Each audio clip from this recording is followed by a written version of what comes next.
कोई गम नहीं है, दिलों को यकीन है कि हम फिर मिलेंगे, हम फिर मिलेंगे। मैंने की सूरज की तमन्ना अपने हाथ जलाए, अपने हाथ जलाए। मेरे सपने आंसू बनकर मेरी आँख में आए, मेरी आँख में आए।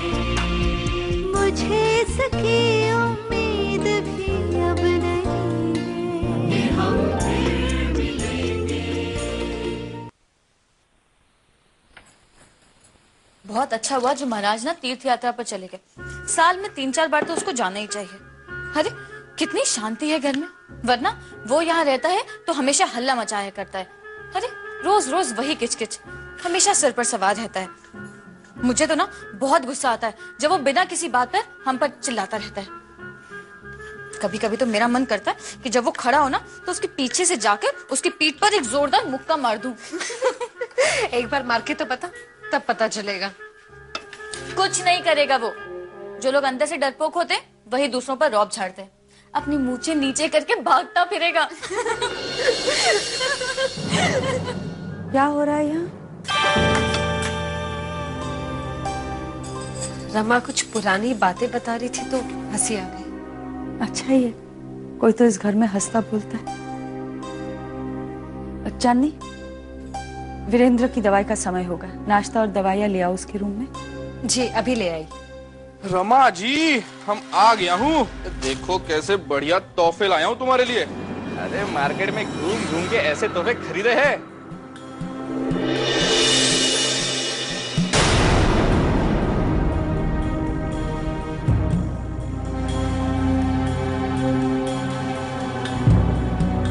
नमस्ते मैम साहब। तुम वही कारपेंटर हो ना जिसने हमारे घर का फर्नीचर बनाया? हाँ जी, मैं वही हूँ। नाम मंगल यादव है। तो क्या साहब ने तुम्हें आज बुलाया है यहाँ? हाँ मतलब नहीं, हम खुद ही आ गया था यही पूछने कि कोई हमारे लिए काम हो तो हम कर लेंगे। रमा को पहले से जानते हो क्या? हाँ नहीं मतलब बस यहीं पे मिले थे, पहले से नहीं जानता। आप घर में है ना? हाँ है, जाओ मिल लो उनसे। जी जी, बस अभी जाता हूँ।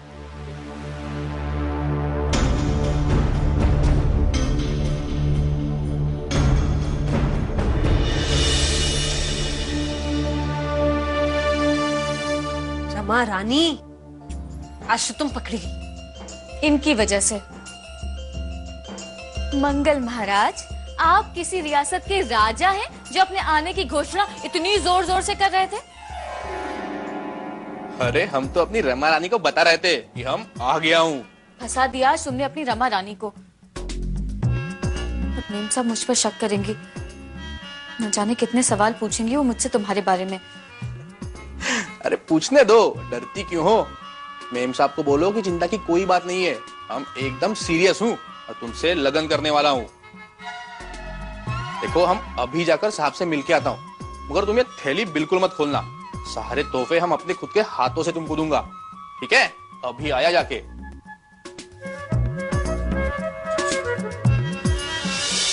रमा, तुम्हें पता है मेम साहब मुझसे जरा भी नाराज नहीं, मुझसे हंस हंस के बातें कर रही थी वो। मैंने तो पहले ही कहा था, तू ही है जो बेकार में चिंता किए जा रही थी। लेकिन चांदनी, जितना हो सके तू वीरेंद्र जी से दूर ही रहना। हाँ, मैंने भी यही सोचा। जितना हो सके उतना ही दूर रहूंगी मैं अब उनसे। हम फिर मिलेंगे।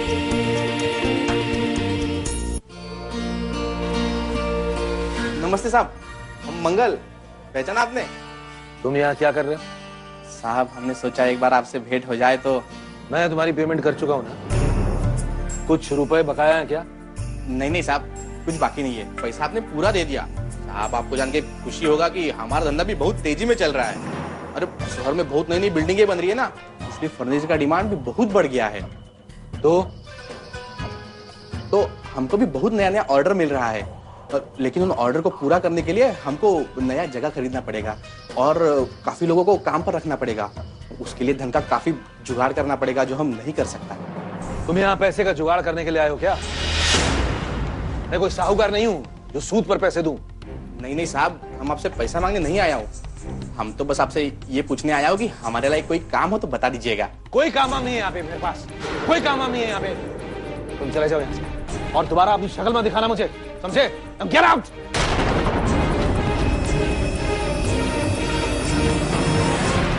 बाप साहब का मूड तो आज बहुत खराब है, तो भाग लेता हूँ भाई। सब कैसी बेकार की चीजें उठाकर लाया है, इसमें से एक भी मेरे काम का नहीं है।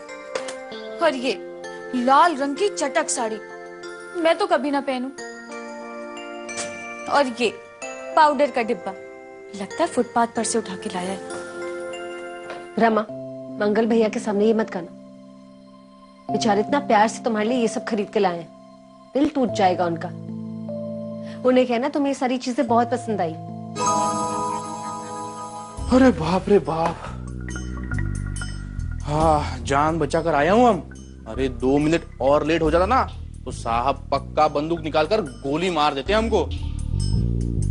क्या हुआ मंगल भैया?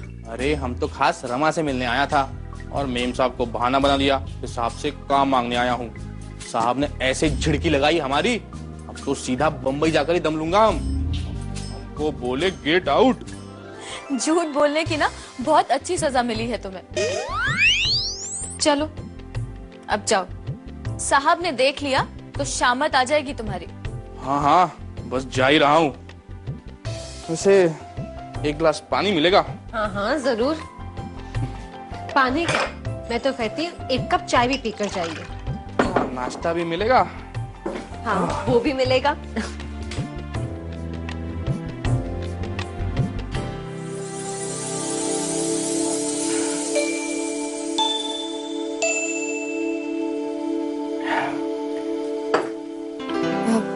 मंगल, ये सब चीजें जो तुम मेरे लिए लाए हो बहुत अच्छी हैं। Thank you. पसंद आई तुझे? पसंद आई तभी तो कह रही हूँ थैंक यू। रमा, हम बहुत कोशिश कर रहा हूँ कि शहर में नया दुकान खोल दूं।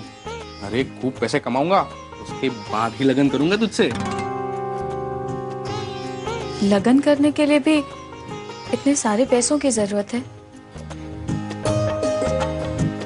अगर आपने दुकान नहीं भी डाली ना तो भी मैं आपसे लगन करने के लिए तैयार हूँ।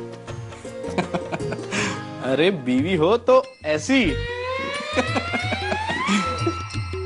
शर्मा क्यों रही हो? मेम साहब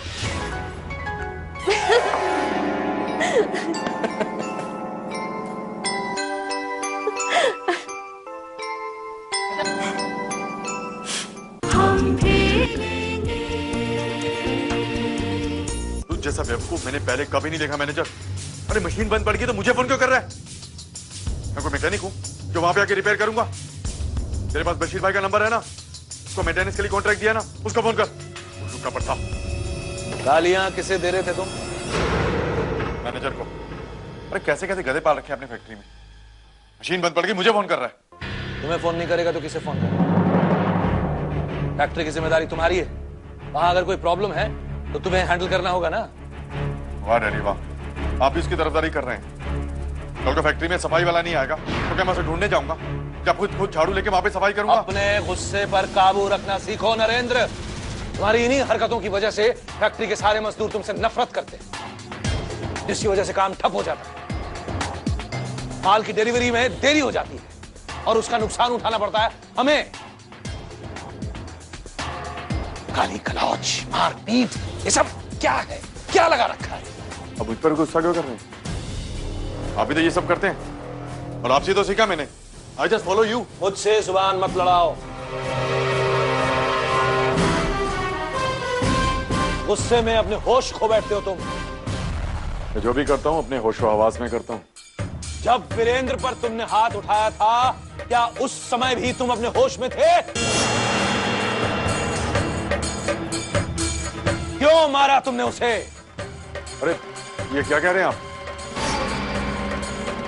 वीरेंद्र ने कल सबके सामने तो कहा है, वो भागते भागते गिर पड़ा, इसलिए उसको चोटें आई है। वीरेंद्र कभी झूठ नहीं बोलता, लेकिन सिर्फ तुम्हें बचाने के लिए उसे झूठ बोलना पड़ा। ओ, अब समझ में आया। ये बात जरूर आपको मम्मा ने कही होगी। वीरेंद्र उनका फेवरेट बेटा जो ठहरा, उन्होंने आपको कोई मन गढ़ंत कहानी सुनाई और आपने उनकी बात मान भी ली। डैड, आप तो मम्मा की मेंटल कंडीशन से अच्छी तरह से वाकिफ हो ना। वो जो भी सोचती हैं, जो भी बोलती हैं, उन्हें खुद याद नहीं रहता। वो खुद तो होश में रहती नहीं। फिर तुमने अपनी माँ का मजाक उड़ाना शुरू कर दिया। मजाक नहीं उड़ा रहा हूं, सच्चाई बयान कर रहा हूं। और कभी भी सच बोलने में मैं पीछे नहीं हटता। She is a crazy woman. गलती तुमने की और उससे कसूरवार तुम अपनी मां को ठहरा रहे हो। बोलो नरेंद्र, वीरेंद्र के माथे पर जो जख्म है उसके जिम्मेदार तुम हो कि नहीं? हाँ, मैंने हाथ उठाया उस पर, मैंने मारा उसे। क्यों मारा उसे? क्या कसूर था उसका? उसका कसूर उसका अच्छा आदमी होना है। मेरी सारी बुराइयां इसलिए नजर आती हैं क्योंकि उसकी अच्छाइयां मुझ में नहीं है। वीरेंद्र पढ़ने लिखने में तेज है। वीरेंद्र को कोई लालच नहीं है, किसी का दिल नहीं दुखाता, अपनी मां का ख्याल रखता है। कान पक गए हैं मेरे उसकी तारीफ सुनते सुनते। डैडी, आपको मेरी जरूरत सिर्फ तभी महसूस होती है जब कोई काम ताकत के जोर पर करवाना हो। बचपन से लेकर आज तक मम्मा और आपने मुझे हमेशा नीचा दिखाया है और वीरेंद्र को हमेशा सर पर बिठाया है। नफरत हो गई मुझे आपके इस रवैये से। जब जब आप उसके तारीफों के पुल बांधते हो बहुत गुस्सा आता है मुझे।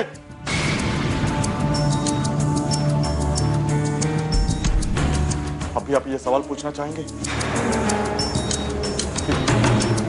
क्यों हाथ उठाया मैंने वीरेंद्र को? समझते हो कि तुम्हारी इन दलीलों को सुनकर मैं तुम्हारा कसूर माफ कर दूंगा?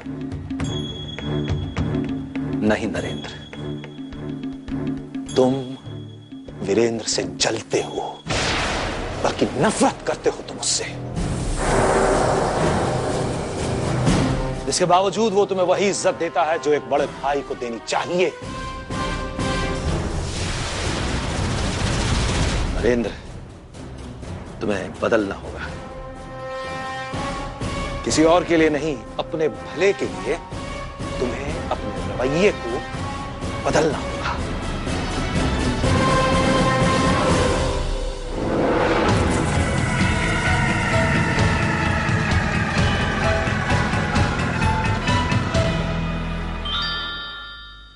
अरे रमा, तुमने हमको नाश्ता करने के लिए रोक लिया और हमारा बस भी चला गया। अभी जाता हूँ और अगला बस पकड़ता हूँ। चलिए जाना, पहले एक कप गर्मा गर्म चाय तो पी लो। अरे रहने दो, तुम्हारे साहब को पता चल गया ना तो फिर से डांट पड़ेगी। बोलेंगे मंगल को इतनी चाय क्यों पिला रही हो। हम चलता हूँ। मंगल भैया, बड़े साहब बुला रहे हैं। अरे बाप रे, लगता है फिर से परेड होने वाली है। तुम जाकर साहब को बोल देना कि मंगल चला गया। अरे एक बार सुन तो लीजिए वो क्या कहना चाहते हैं। कभी कभी इंसान सोचता कुछ और है और होता कुछ और है। हमारे साथ तो कितनी बार ऐसे होता है, हम सोचता कुछ अच्छा हूँ मगर हो जाता है कुछ बुरा। मगर तुम कहती हो तो इस बार चला जाता हूँ।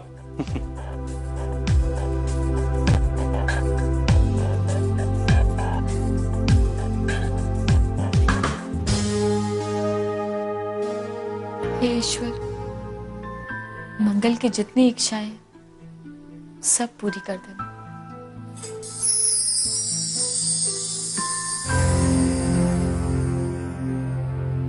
साहब, हम अंदर आए? अरे हाँ मंगल, आओ आओ। ये लो, ये इस बैंक के मैनेजर मेरे दोस्त हैं, उनके नाम मैंने ये चिट्ठी भी लिख दी है। तुम्हें अपने बिजनेस के लिए कर्ज चाहिए ना, ये तुम्हारी मदद करेंगे। और हाँ, बैंक का फॉर्म लेकर मेरे पास आना, मैं लोन की गारंटी दे दूंगा। ओके? तुम मेहनती आदमी हो, खूब तरक्की करोगे। साहब 1000 बार आपको थैंक यू बोलूं तो भी कम है। बहुत बहुत शुक्रिया आपका। ठीक, थैंक यू। हम फिर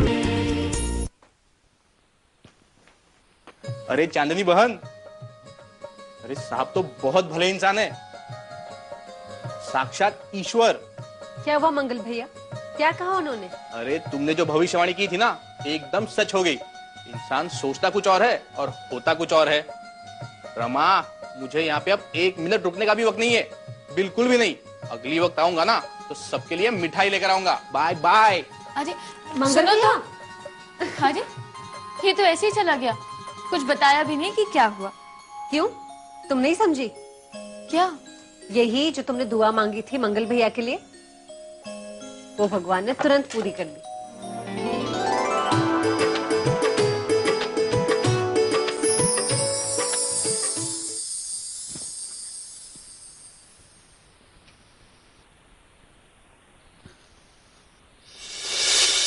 चांदनी, तुम घर जा रही हो क्या? ये रास्ता मेरे घर के तरफ ही जाता है। ये तो मुझे भी पता है, लेकिन इतनी बेरुखी से क्यों बोल रही? क्योंकि मैं ऐसे ही हूँ, यही मेरे बात करने का लहजा है। लगता है तुम्हारा मूड खराब है। आओ यहाँ आके मेरे पास बैठो, मैं तुम्हारा मूड ठीक कर दूंगा।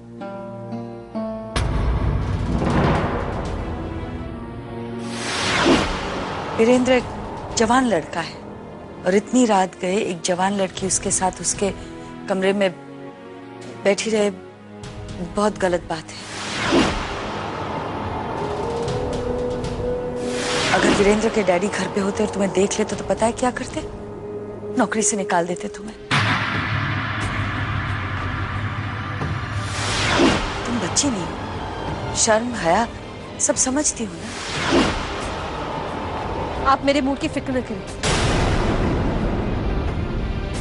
मुझे कुछ नहीं हुआ, बस घर जाना है जल्दी में। चांदनी रुको, चांदनी मेरी बात सुनो। मैं जानता हूं कि तुम्हें हमेशा घर जाने की जल्दी रहती है, तुम पूरे 1 हफ्ते बाद अपने घर वालों से मिलती हो, लेकिन क्या 2 मिनट नहीं है तुम्हारे पास मेरे लिए? थोड़ी बहुत बातें खत्म करते हैं, उसके बाद चली जाना। हाथ छोड़िए मेरा, हाथ छोड़िए मेरा। मैं नहीं चाहती कि कोई हम दोनों को ऐसे देख ले और हमारे बारे में तरह तरह की बातें करे। ऐसे रूखेपन से पहली बार तुम मुझसे बात कर रहे हो। चांदनी क्या हुआ है? क्या हुआ है चांदनी? कुछ नहीं हुआ और आगे भी कुछ ना हो, इसलिए आपका और मेरा मेलजोल ठीक नहीं है। और वैसे क्या बात करेंगे हम? आप में और मेरे में बहुत फर्क है। कब से हम दोनों के बीच फासले और फर्क की दीवार आ गई है। जब तक इस सवाल का जवाब नहीं मिलेगा ना, मैं तुम्हें यहां से जाने नहीं दूंगा। आओ मेरे साथ, बैठो और मुझे बताओ। बैठो, बैठो यहां पर। बताओ चांदनी। अब क्यों मेरे साथ जबरदस्ती कर रहे? मैं घर जाना चाह रही थी, अब बिना मतलब मुझे रोक रहे। मैंने कहा ना कुछ नहीं हुआ है। ये तुम नहीं बोल रही, ये कोई और बोल रहा है। तुम लाख बार बोलने की कोशिश करो, लेकिन मैं फिर भी मानने को तैयार नहीं। जिस तरह आज तुम मुझसे बात कर रही हो ना, ये तुम नहीं। और किसने कही ये बात कि हमें लोग एक साथ देखेंगे तो हमारे बारे में बातें करेंगे? बोलो चांदनी। हम दोनों दोस्त हैं, और कौन है जो हम दोनों की दोस्ती के आड़े आ रहा है? कोई नहीं, ये मेरा अपना फैसला है। झूठ, मैं नहीं मानता। मत मानिए, जैसी जबरदस्ती आप मेरे साथ करना चाहते हैं, मैं वैसे नहीं कर सकती। ठीक है, अगर तुम्हें इस बात का डर है कि कोई हम दोनों को यहाँ इस तरह देख लेगा खुलेआम और हम दोनों के बारे में बातें बनाना शुरू करेगा, तो कोई ऐसी जगह चलते हैं जहां कोई ना हो। ना कोई परिवार वाला और ना ही कोई रिश्तेदार। आपने ये कैसे मानी? अब जहां कहेंगे मैं आपके साथ आ जाऊंगी। बदनाम करना चाहते हैं मुझे? क्या कह रही हो तुम? मैं ऐसा सोच भी नहीं सकता। लेकिन क्या आप दुनिया वालों की सोच बदल सकते हैं? कह पाएंगे उन्हें कि मैं सिर्फ आपके एक दोस्त हूं और हमारे बीच में और कोई संबंध नहीं? हाँ, मैं कह सकूंगा कि तुम मेरी दोस्त हो। बेझिझक बोलूंगा कि तुम मेरी दोस्त हो। और आप समझते कि वो आपकी बात पे विश्वास कर लेंगे? वीरेंद्र जी, सब जानते हैं कि मैं आपके घर की नौकरानी, एक मामूली नौकरानी जो घर के सारे काम करती है, खाना पकाना, कपड़े धोना, बर्तन मांजना। एक मालिक अपने नौकर के साथ अच्छा बर्ताव कर सकता है, दो मीठी बातें कर सकता है, लेकिन उसका दोस्त कभी नहीं बन सकता।